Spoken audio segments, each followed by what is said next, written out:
तर मिरगावमधील ईशानेश्वर मंदिराबाबत धक्कादायक माहिती समोर आली आहे। ढोंगी बाबा अशोक खरातनं सिन्नरमधील मिरगाव इथे ईशानेश्वर मंदिर उभं केलं होतं। हे मंदिर ज्या जागेवर उभं आहे ती जागा देखील बळकावली असल्याचं कळतंय। या जागेचे मूळ मालक शिवराम माळी यांनी हा धक्कादायक गौप्यस्फोट केलेला आहे। दरम्यान या सगळ्या संदर्भात त्यांच्याशी बातचीत केलेली आहे आमचे प्रतिनिधी प्रांजल कुलकर्णी यांनी। अशोक खरातचे रोज नवनवे कारनामे समोर येत आहेत। अशातच त्याचं मिरगावमधील जे मुख्य केंद्र आहे ईशानेश्वर महादेव मंदिर असेल किंवा त्याचा फार्म हाऊस असेल, हे सर्व काही आता वादात हे सापडलेले आहेत। ही जागा खरं तर वादात सापडलेली आहेत। माझ्यासोबत आता शिवराम माळी आहेत, खरं तर ज्यांची ती जागा होती, मूळ मालक हे होते आणि ती जागा त्यांच्याकडून अत्यंत कमी भावात ही घेण्यात आली, बळकावण्यात आली, त्यांना काही भीती देखील घालण्यात आली होती। माझ्यासोबत माळी दादा आहेत। दादा, मला सांगाल काय नक्की झालं होतं? ही जागा कधी घेतली होती काय?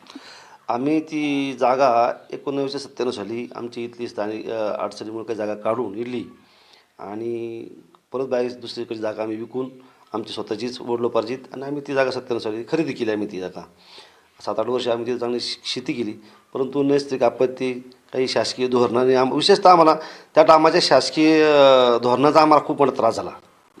मोठा रोड किंवा शासनाची काय आपण म्हणतो ना नकारात्मक धोरण किंवा अनास्था शेतीबद्दलची, याच्यामुळे आम्हाला त्या शेतीला खूप वाईट दिवस आल्यामुळं मग आम्हाला तिला ग्रेक पाहणं आमचं दुसरं पर्याय नसल्यामुळं मग आम्ही बऱ्याच ठिकाणी प्रयत्न केले। त्यात त्यांची आमची थोडीशी त्यांच्या काही नातेसंबंधाशी आम्ही ओळख असल्यामुळे त्यांनी आम्हाला सुचवलं का बा साहेब पण बाबा आता बघायला लागले, तुम्ही जा त्यांच्याकडं। मग आम्ही त्यांच्याकडं साधारणतः 4 लाख आम्ही जरी जमीन दिली, पण त्याच्यात 2-3 वर्ष आम्ही त्यांची गाठ भेट घेतली होती। खरंच आम्ही गाठ भेट घेतली होती, पण त्यांनी आमची खूप नॉमिनल किंमत सांगितली, जस्ट का टिंगल टावा केल्यासारखं। आम्ही त्याचं दुर्लक्ष केलं आणि एक वरिष्ठ म्हणून आम्ही गपचीत निघून आलो। चला श्रद्धेस्थान आहे, त्या टायमात त्यांचं नाव लोक चांगला होता, आदरणीय होतं ते। परंतु नंतरची परिस्थिती आमची तिथून आल्यापासून परिस्थिती इतकी बिकट होऊन गेली, त्या दरम्यान आमच्या सगळेच रस्ते बंद झाले, म्हणून आम्हाला ती विकण्याशिवाय पर्याय नाही। आम्ही परत त्यांच्याकडे गेलो तर ते म्हणे आता गिऱ्हाईक तर काय दुसरं लागतं कधी, पण मग बघू, आम्हीच विचार करतो म्हणे काहीतरी। मग ते म्हणे मग ठीक आहे। मग आम्ही म्हटलं तुम्ही घ्या, कमी घ्या, आम्हाला काय आमची आम्ही आज अडचणीतून बाहेर निघणं आम्हाला हे महत्त्वाचं आहे। मग त्यांनी ती स्वतःच त्यांची काय फॅमिली डिसिजन आला किंवा त्यांच्या मित्राचा काय डिसिजन आहे त्यांना माहीत, त्यांनी ती घेतली आणि तो साधारणतः 4 पटीचा जो आमचा व्यवहार होता, आम्हाला एकाच पटीमध्ये पैसे आम्हाला त्या ठिकाणी त्यांनी अदा केले। त्यात आमचं ते लोन बिन काय असं त्यांनी वळून घेतलं आणि अतिशय तोडकी मोडकी रक्कम आमच्या हातावर त्यांनी दिली। आणि मग आम्हाला त्याच्या दरम्यान माझ्या मुलीची घटना घडली आणि त्या मुलीची घटना घडल्यामुळे आम्ही कुटुंब एक तर परिस्थितीनं पिडलेलो, गरिबीनं पिडलेलो, त्याच्यात निसर्गाची अशी अवकृपा, शासनाची शेतीबद्दलचे अनास्था, याच्यामुळे आम्हाला जसं घेरल्यासारखं झालं होतं, आम्हाला काहीच होऊन जाणार। मग आम्ही चिडीचूपपणे सगळ्या गोष्टी सहन केल्या, परंतु आता जेव्हा हे सगळ्या गोष्टी प्रकरण यायला लागलं की मग आम्हाला पण त्या टायमाला काही गोष्टी सांगितल्या गेल्या होत्या की बा तिथे खाली एक विहीर आहे की जिथं आता मंदिर आहे, त्या मंदिरापाशी एक विहीर होती, त्या विहिरीमध्ये इथं कोणी सुसाईड केलेली म्हणे। मग तुम्ही इथं जमीन जर नाही विकली तर तुमच्यात 1 किंवा 2 भावाची इथं निश्चितच घटना घडेल आणि त्यामुळं मग तुम्ही बघा तुमचं काय करणार तर काय नाही।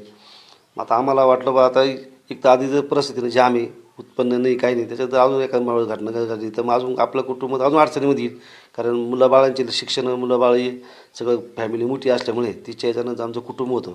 परंतु सर्वांचं उत्पन्न खर्च पाहता म्हणून आता हे शक्य नाही, तेव्हा मग आम्ही नाईलाजाने त्यांच्याशी ती डीलिंग केली। परंतु डील केल्यानंतर मग त्यांनी विशिष्ट रक्कमच ही करून बाकीच्या रक्कमची मग ते सगळ्या विषयाला त्यांनी पोस्टपोन केलं। मग तुम्ही परत त्यांच्याकडे पैसे नव्हते मानले, काय कारण द्यायचे ते किंवा काय धमकी? नाही, धमकवर वगैरे नाही आहे, परंतु ते म्हणून आपला व्यवहार झालेला आहे, आता खरेदी दिली, तुम्ही सह्या केल्या आहे, रितसर झालेलं आहे, आता कशाचे काय विषय आला परत? मग आम्हाला काय बोलता येईना, कारण आम्ही ते सह्या करून बसलो होतो। त्यांनी ते सांगितलं का तुम्ही आता रितसर आम्हाला सह्या दिलेल्या आहे, खरेदी केलेली, आता कशाचे पैसे कशाचे काय आलं?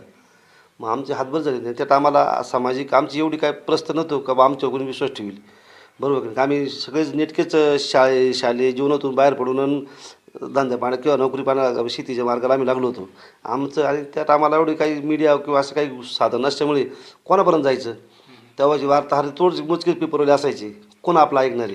ते तुम्हाला काय त्यांच्या ओळखी वगैरे दाखवायचे का किंवा माझ्या मागे असे काही लोक आहे किंवा नाही? तेव्हा तर काय मला तसं दाखवण्यात यांनी, परंतु आम्हाला जाणीव होती ना की ह्या माणसाचं सामाजिक नेटवर्क चांगलं आहे आणि सर्व स्तरामध्ये यांची ओळखी आहे, सर्व स्तरामध्ये यांची पार पोलीसपासून तर पार ग्रामपंचायतीच्या शिपायापासून तर वर मंत्र्यापर्यंत या माणसांची ओळख आहे, यांचे नातेवाईक पण आहे.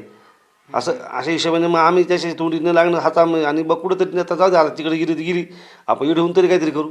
परंतु इथं येऊन आमच्या मागे ते जसे काळे जादू केल्यासारखा प्रकार झाला. आमचं सगळं फॅमिली उलटी आजही डॅमेजमध्ये, म्हणजे त्यापेक्षाही वातावरण नव्हतं होऊन बसलं आमचं आज. म्हणजे आम्हाला वाटलं अशा माणसाला आम्ही जमीन दिली का आता आमचं काहीतरी आशीर्वाद आम्हाला याच्यापासून मिळतं या माणसापासून, आमची कुटुंबाची काहीतरी उन्नती होईल इथं आल्यावर. परंतु ते तसं काय काळे जादू केल्यासारखा प्रकार झाला. आमच्या चारी भावाची एखादी एक राहिलं नाही, कुटुंबही विभक्त झालं. सगळ्या चारी भावाची अवस्था कठीण आहे. भूमिहीन झालेलं आम्ही सगळे आज. आता मग तुम्ही SIT कडे तक्रार देखील दिलेली आहे त्याबाबत. तुमची आता काय इच्छा आहे किंवा सरकारकडे काय तुमची मागणी नाही, आम्ही सन्माननीय मुख्यमंत्री साहेब, माझी एकच प्रार्थना आहे की शेतकऱ्याला न्याय मिळाला पाहिजेत, शेतकऱ्यामागे सरकारने खंबीरपणे उभं राहिलं पाहिजेत आणि आम्हाला आमची जमीन परत मिळावी. कारण आता आमच्याकडं उपजीविका तेवढं एकमेव साधन राहिलेलं आहे. ती जर आम्हाला मिळालं तर आमचे मुलं बाळ, आमची काहीतरी फॅमिली जर ठीक आहे, आता आमचं आम्ही तर संपलोच आहे, पण आमची लेकरं बाळं तरी द्यायच्यावर काहीतरी उद्या 4 पैसे कमवतील. नोकऱ्या मिळणं दुरापास झालेले, सरकारकडे पण नोकरी नाही आहे. मग आम्हाला दुसरा पर्याय काय आता? तुमची जी जागा होती तिथे आता काय ते फार्म हाऊस की मंदिर आहे, किती जागा होती?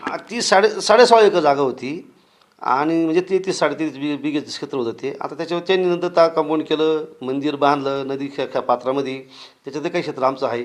आणि काही ठिकाणी त्यांनी बंगला बांधला होता, गायचा गोठा होता, त्यात एक जो बंगला पाडून परत तिथं नवीन दुसरा बंगला व्यवस्थित बांधला त्यांनी.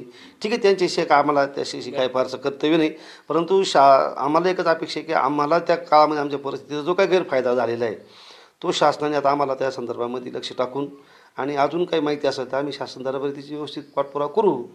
तुम्ही आता भेट घेतली, सर्व गोष्टी आम्ही काही कॅमेरा पुढे आम्ही आज बोलणं शक्य नाही आहे, कारण तो आम्हालाही पण काही प्रायव्हसी आहे, बरोबर आहे की नाही. तर आम्ही सगळ्या गोष्टी काय तुमच्या पुढं आज कॅमेरा पुढं आम्ही सरकार पुढं त्या व्यवस्थित बाजू मांडू आणि शासन दरबाराची चौकशी यंत्रणा त्याला आम्ही सहकार्य करू. आमच्या पद्धतीने आम्ही काय मांडायचं आम्ही प्रयत्न करू. परंतु रिस्तर आम्हाला अपेक्षा एकच आहे, सरकारकडं म्हणजे आशा आहे, अपेक्षा आहे की सरकारचा आता धोरण शेतकऱ्यांबद्दल खूप चांगलं सकारात्मक आहे. सरकारात खूप आनंद वाटतो आम्हाला. तर आम्हाला पण याच्या सरकारचा न्याय दिला तर आमच्या पुढच्या पिढीचं निश्चितच घडी बसत.